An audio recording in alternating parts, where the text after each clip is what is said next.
making the reader a fly in the wall in Tipu Sultan's palace. There is an honesty as well as an objectivity, I think, in Vikram's approach. And I suppose in this case, that would not have been entirely easy.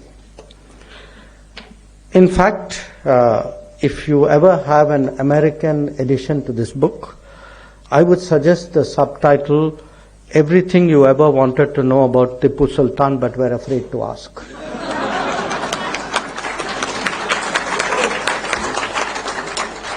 Now, Tipu Sultan,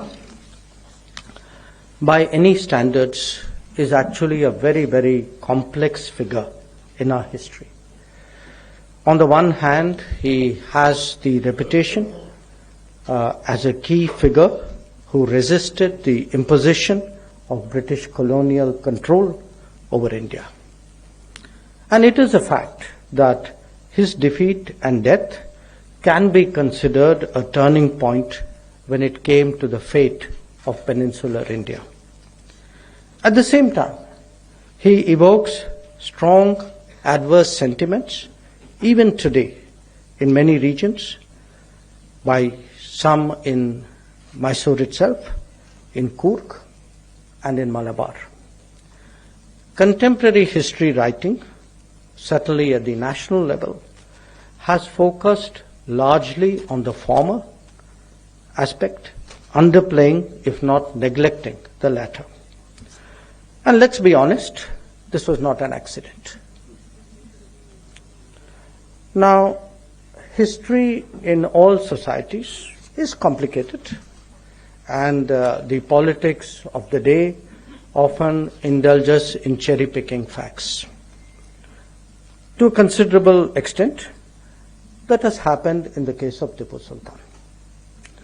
By highlighting the Tipu English binary to the exclusion of a more complicated reality, a particular narrative has been advanced over the years.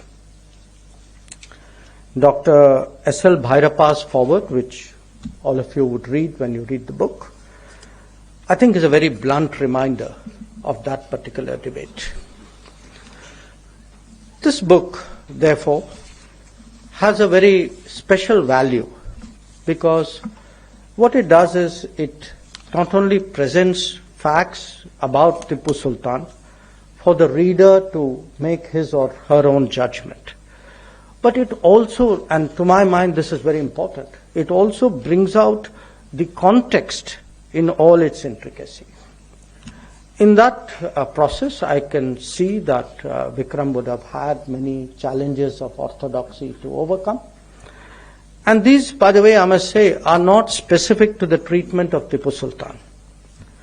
How much of our past has been airbrushed, how awkward issues have been glossed over, how facts are tailored for regime convenience.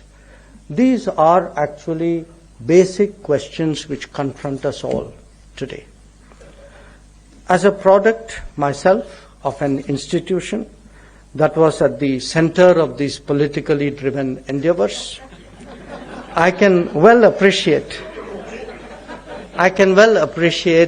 the need to present an accurate representation of history.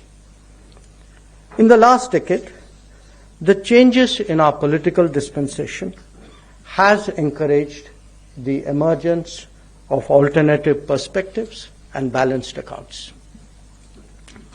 We are no longer prisoners of a vote bank, nor is it politically incorrect to bring out inconvenient truths.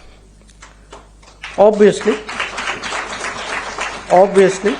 there are many more subjects on which the same degree of objectivity is needed.